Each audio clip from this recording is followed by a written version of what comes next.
Imagine करो, शादी करनी है 30 साल में, 18 साल में उस बॉयफ्रेंड की जरूरत क्या है?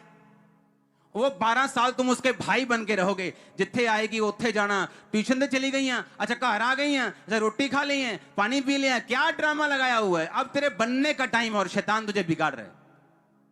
और जब मैरिज का टाइम होगा, परमेश्वर उस हिसाब से तुम्हें आपका पार्टनर देगा जो उस विजन को आगे लेके जाएगा, बल्कि पीछे खींचने वाला नहीं होगा। अगर हम अनमैरिड हैं, हम मैरिज का वेट करेंगे। अगर मैरिड हैं तो मैरिज ईमानदार रहेंगे अपने पार्टनर से। समझ लो आपके फिर गुड डेज, बेस्ट डेज शुरू हो चुके हैं। हर एक चीज टाइम पर अच्छी लगती है। जिस दिन आपने घर की नींव डाली थी, उसी दिन फ्रिज ले आओ और घर के बाहर खड़ा कर दो। बहस करो, फ्रिज नहीं चाहिए क्या? पाजी चाहिए नहीं फ्रिज, ठंडा पानी नहीं पीना ही तो बोलो ले चाहिए नहीं, ऐसी करनी गर्मी है। पहले घर तो बनाओ, एसी लगाने का टाइम आएगा वो भी लगेगा ना। जब फ्रिज लगाने का टाइम आया लग जाएगा। बना नहीं, लेकिन एसी फ्रिज खरीद लिया, और जब तक घर बनेगा उसकी कबाड़ हालत हो चुकी होगी धूप में रह रहे। आपको क्या चाहिए? आपको क्या लगता है परमेश्वर से ज्यादा मालूम है आपको? और कब चाहिए और कितना चाहिए और कौन सा चाहिए, वो राइट टाइम पर आपको देगा। आदम ने नहीं कहा मैं बड़ा कल्ला, मैं प्रभु कुछ सोचता क्यों नहीं, तू काम कर रहा था जो परमेश्वर ने ठहराया। और बाइबल कहती है परमेश्वर ने देखा आदम मेरा काम कर रहा है, मैं इसके लिए सहायक बनाऊंगा। जब वो आपको देखेगा पवित्रताई में चलते, वो जान लेगा मुझे इसे बिजनेस देना जरूरी है। वो जान लेगा मुझे हीलिंग देना जरूरी है। वो जान लेगा मुझे कौन सी बात कब देनी है। सब बात टाइम पर आएंगे यीशु मसीह के नाम में। अगर आमीन हो चाहे चर्च समय पे अच्छी लगती, और जब टाइम आएगा आपकी लाइफ में ऐसा, तो परमेश्वर समय पर आपको हर एक चीज मुहैया करवाएगा। तब तक क्या करना? बाइबल कहती जो यहोवा की बाट जोहते वो नया बल प्राप्त करते जाएंगे। वो उकाबों के समान उड़ेंगे, दौड़ेंगे और श्रमित ना होंगे, चलेंगे और थकेंगे नहीं। जो यहोवा की बाट जोहते, कौन यहोवा की बाट जोहते हैं? कि मैरिज के लिए यहोवा की बाट जोहना। वो जंगली गधे की तरह सूंघते नहीं फिरना। मैरिज कहां करें? लड़कियां सूंघते फिरो और लड़के सूंघते फिरो, कहां मिलेंगे? बाइबल कहती है जो यहोवा का इंतजार करते हैं उनका बल नया करता, वो काबों के समान उड़ेंगे। सुनो, दूसरे दौड़ेंगे थक जाएंगे, कहता तू दौड़ेगा और थकेगा नहीं, श्रमित नहीं होगा। मैंने एक्साइटेड फ्रेंड्स देखे, एक्साइटेड फ्रेंड्स जिनको शादी की इतनी एक्साइटमेंट थी, मैं देखकर हंसता था। मैं बता नहीं सकता वो क्या क्या करते थे। के 1 साल बाद ऐसा हुए हैं ना, फिनिश हुए हैं ना, वो शक्ल दिखाने जैसे भी नहीं। परमेश्वर जानता है आपको क्या देना है और कब देना है और कितना देना है। उसकी बाट को जोहना, सेवकाई हो, वो बिजनेस हो, आपकी पर्सनल लाइफ हो, इंतजार को करना, प्रेयर के साथ आगे बढ़ना, जिंदगी का टेस्ट चेंज हो जाएगा। आप देखना कैसा क्या क्या होता है। और जब शैतानी डिस्ट्रैक्शन को हम अलाउ करते हैं, हम फालतू की फाइट्स को भी अलाउ करते हैं। वो फाइट्स परमेश्वर ने हमें नहीं दी, वो हमने खुद खरीदी, वो हमने खुद कमाई है, वो परमेश्वर के वचन को तोड़कर हमने खुद देखी। जब रिलेशनशिप बिल्ड नहीं रहती तो ये दर्द हमेशा आपकी स्पिरिट में रहता है, और कोई ब्लेसिंग भी उसको दूर नहीं कर सकती। टाइम लगता है उसको। आमीन। आज जब लोग अपनी गर्लफ्रेंड से मिलने जाएंगे ना, तो परफ्यूम लगाएंगे पहले। हाँ, माउथ फ्रेशनर, परफ्यूम, ये बाल सीधे। अब जब मैरिज हो गई 6 महीने के बाद, अब कोई माउथ फ्रेशनर नहीं। कभी अपने पार्टनर को गारंटेड मत लो कि ये मेरा पार्टनर बन गया, अब मैं कुछ भी करूं, मुंह धोऊं ना धोऊं। हाँ, कच्छों में जाए 4-4 फुट बाल हो जाए। अब मेरी कौन सा गर्लफ्रेंड है? इसने कहां कहीं जाना है? जाना है नहीं, किते नहीं जाना। ब्रश करो ना करो, हमें सिगरेट पी के आ जाओ वाइफ दे कोल, तंबाकू खा के आ जाओ, शराब पी के आ जाओ, और वहां से कटनी शुरू होती है। वाइफ के पास जाओ तो उसके हाथों से पता लग रहा होता है बर्तन धोने के बाद कि कौन सी सब्जी बनी थी, और हाथों से स्मेल आ रही होती है कि बच्चे का डायपर कब चेंज हुआ। और दोनों ऐसे भारत पाकिस्तान की तरह लेटे हैं, है तो पास पास लेकिन है दूर दूर। सही कह रहा हूं कि नहीं? हाँ, अब बॉर्डर है भारत पाकिस्तान का, पर कोई किसी को कुछ कह नहीं रहा, क्योंकि अगर उसने मुंह की बात की तो हाथों की बात करेगा, हाथों की तो वो फलाना बगलों की करेगा, कच्छों की करेगा, तो उसे छोड़ दो यार, जैसे हो वैसे ठीक है, कभी ना हाथ धोएंगे तो मिल लेंगे, कोई बात नहीं। कितने मेरी बात समझ रहे हैं? और ये बड़ी बातें, छोटी नहीं। आपको हंसी में समझाई जा रही ताकि आपके पल्ले पड़ जाए। हमें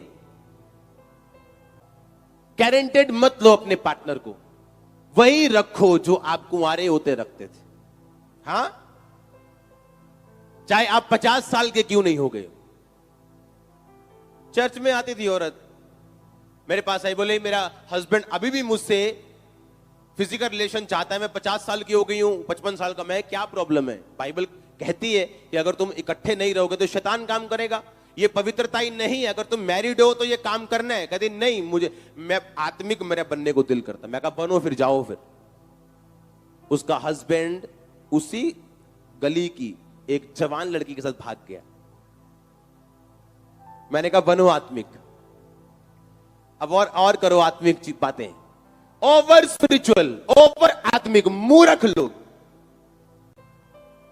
मूर्ख औरतें, मूर्ख आदमी जो ऐसा करते। क्या तुम्हें नहीं पता बाइबल क्या कहती कि आपस में अलग मत हो, सिर्फ प्रार्थना के अवकाश लो, प्रार्थना के लिए छुट्टी लो, दैट्स इट। हालेलुया। आज बंदे दूसरी औरतों के साथ क्यों है? वो औरत चाहे कम ब्यूटीफुल हो, वो तभी भी उसके साथ रहते। क्यों? क्योंकि जब घर जाएंगे तो वाइफ के हाथों से अब नेल पॉलिश की स्मेल नहीं आती, डाइपर की आती। उसके कपड़ों से बर्तन धोने वाली स्मेल आती। कौन सा साबुन यूज करते हो बर्तन धोने में, बिना देखे बता सकते हो आप। कितने मेरी बात को समझ रहे हैं? और ये चीजें छोटी नहीं, ये बड़ी हैं जो मैं आपको सुना रहा हूं। आमीन। गारंटेड ले रहे हो एक दूसरे को, मुंह से स्मेल आ रही है, कोई बात नहीं, नहाए नहीं, कोई बात नहीं, इन्हें कड़ा 5 जना कितने। समझ आ रही है कि नहीं?